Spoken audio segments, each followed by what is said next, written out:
தற்போது கிடைத்துள்ள அண்மை செய்தியை பார்த்துக் கொண்டிருக்கிறோம். இது தொடர்பாக நமது செய்தியாளர் விக்னேஷ் தொடர்பில் உள்ளார். அவரிடம் சில கேள்விகளை கேட்கலாம். விக்னேஷ், சொல்லுங்க, பொங்கல் பரிசு தொகையில முறைகேடு ஏதாவது இருந்தா கடுமையான நடவடிக்கை எடுக்கப்படும் அப்படின்னு தமிழக அரசு எச்சரிக்கை விடுத்திருக்கிறாங்க. இது குறித்த தகவல்களை பதிவு செய்யுங்க.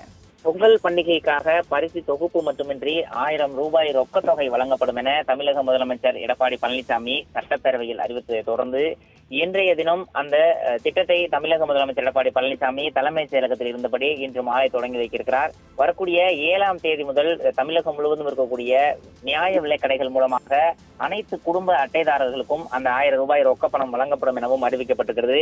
இந்த நிலையில் அனைத்து மாவட்ட ஆட்சியர்களுக்கும் தமிழக அரசு சார்பில் சுற்றறிக்கை ஒன்று அனுப்பப்பட்டிருக்கிறது. அதில் பொங்கல் பரிசு தொகுப்பு மற்றும் 1000 ரூபாய் ரொக்க தொகை வழங்குதலில் குளறுபடிகள் தவறு ஏதேனும் நடந்தால் சம்பந்தப்பட்ட அதிகாரிகள் மீது கடும் நடவடிக்கை எடுக்கப்பட வேண்டும் என எச்சரிக்கை விடுக்கப்பட்டிருக்கிறது. தமிழக அரசு அறிவித்திருக்கக்கூடிய பொங்கல் பரிசு தொகுப்புடனே இந்த 1000 ரூபாய் ரொக்க தொகையும் வழங்க வேண்டும்.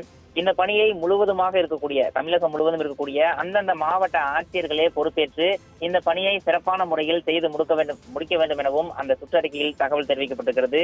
அது மட்டுமல்லாமல் வரக்கூடிய 7ஆம் தேதி தொடங்கி பொங்கல் பண்டிகை நாளுக்கு முன்னாலேயே அனைவருக்கும் இந்த திட்டத்தை, இந்த பொங்கல் பரிசு தொகுப்பை விநியோகம் செய்து முடித்திருக்க வேண்டும் எனவும் அந்த சுற்றறிக்கையில் உத்தரவிடப்பட்டிருக்கிறது.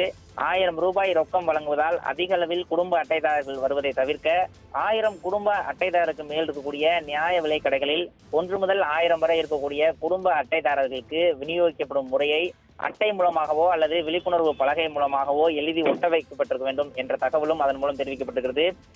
சென்னை மற்றும் 10 மாநகராட்சியில் இருக்கக்கூடிய இந்த பணியை விரைந்து முடிக்க ஏதுவான முறையில் கூடுதல் பணியாளர்களே நியமிக்கப்பட வேண்டும் எனவும் மாவட்ட ஆட்சியர்களுக்கு அறிவுறுத்தப்பட்டிருக்கிறது. குறிப்பாக இந்த பணிகளின் போது ஏதேனும் அதிகாரிகள் அல்லது தவறு செய்வது கண்டுபிடிக்கப்பட்டால் அவர்கள் மீது துறை ரீதியாக கடும் நடவடிக்கை எடுக்கப்படும் எனவும் தமிழக அரசு சார்பில் எச்சரிக்கை விடுக்கப்பட்டிருக்கிறது.